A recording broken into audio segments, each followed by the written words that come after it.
Davos లో ఆఖరి నిమిషం వరకు మంత్రి నారా లోకేష్ పెట్టుబడుల కోసం ప్రయత్నాలు చేస్తూనే ఉన్నారు. 4వ రోజు కూడా పలు కంపెనీల సీఈఓలతో సమావేశమై ఏపీలో పెట్టుబడుల కోసం కృషి చేశారు. Air India CEO, Swiss National Council మెంబర్తో చర్చలు జరిపారు. ఏఐ, ఫార్మా రంగాలు, స్టార్టప్ల విషయంలోనూ ఏపీ, స్విట్జర్లాండ్లు కలిసి పనిచేయాలని విజ్ఞప్తి చేశారు.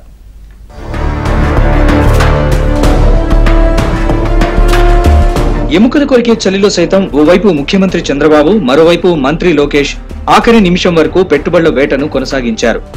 4వ రోజు వరల్డ్ ఎకనామిక్ ఫోరంలో న్యూ ఎకానమీ, సొసైటీ విభాగం ఎంగేజ్మెంట్ అండ్ ఆపరేషన్స్ విభాగం హెడ్ రవి గుప్తాతో మంత్రి నారా లోకేష్ దావోస్ కాంగ్రెస్ సెంటర్లో భేటీ అయ్యారు. ఆంధ్రప్రదేశ్ లో విద్యారంగానికి గ్లోబల్ పెట్టుబడుల్ని ఆకర్షించడానికి మద్దతివ్వాలని కోరడంతో బోధన, అభ్యాసం కోసం ఏఐ వినియోగంలో భారత్ కు మద్దతుగా నిలుస్తామని రవి గుప్తా హామీ ఇచ్చారు.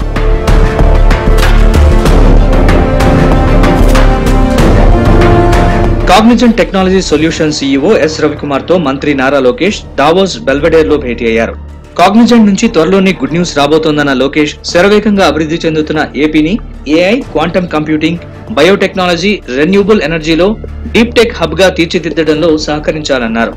విశాఖ, విజయవాడ, తిరుపతిలో 2.2 మిలియన్ చదరపు అడుగుల కోవర్కింగ్ స్పేస్ అందుబాటులో ఉందన్న మంత్రి కాగ్నిజెంట్ గ్రోత్ స్ట్రాటజీ, ప్రాంతీయ విస్తరణ ప్రణాళికల్లో భాగంగా విశాఖపట్నం వంటి నగరాల్లో కార్యకలాపాలని ప్రారంభించాలన్నారు. దీనిపై ఏపీ ప్రభుత్వ ప్రతిపాదనలపై త్వరలోనే సానుకూల నిర్ణయం తీసుకుంటామని రవికుమార్ తెలిపారు.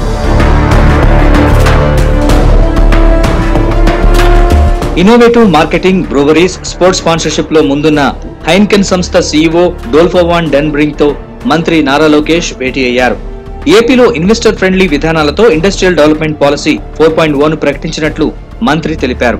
దీని ప్రకారం $10 బిలియన్ ఎఫ్డీఏలతో సహా 30 లక్షల కోట్ల పెట్టుబడులు సమీకరించాలని లక్ష్యంగా పెట్టుకున్నామన్నారు.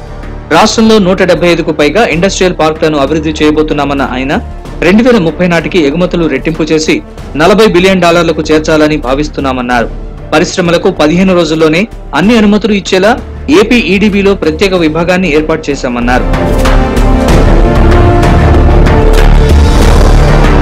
సప్లై చైన్, లాజిస్టిక్స్, ఇన్ఫ్రా రంగాల్లో పేరెన్నికగన్న బహుళజాతి సంస్థ ఎజిలిటీ వైస్ చైర్మన్ తారిక్ సుల్తాన్ తో మంత్రి నారా లోకేష్ భేటీ అయ్యారు. కార్గో రవాణాకు అన్ని విధాలా అనుకూలతలు కలిగిన ఏపీలో లాజిస్టిక్స్, ఇన్ఫ్రాస్ట్రక్చర్ రంగాల్లో పెట్టుబడులు పెట్టాలని లోకేష్ విజ్ఞప్తి చేశారు. ఓడరేవుల పరిసరాల్లో agility multi modal logistic park, వేర్ హౌస్లు, కోల్డ్ స్టోరేజ్లు ఏర్పాటు చేయాలని కోరారు.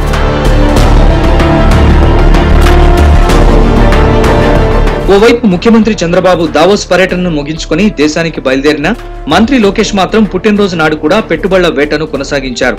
వీలున్నంత ఎక్కువ మంది పెట్టుబడిదారులతో మాట్లాడమే కాకుండా వారిని ఏపీకి ఆహ్వానించి ఇక్కడి ఎకోసిస్టమ్ ని పరిశీలించి పెట్టుబడులు పెట్టాలని కోరారు.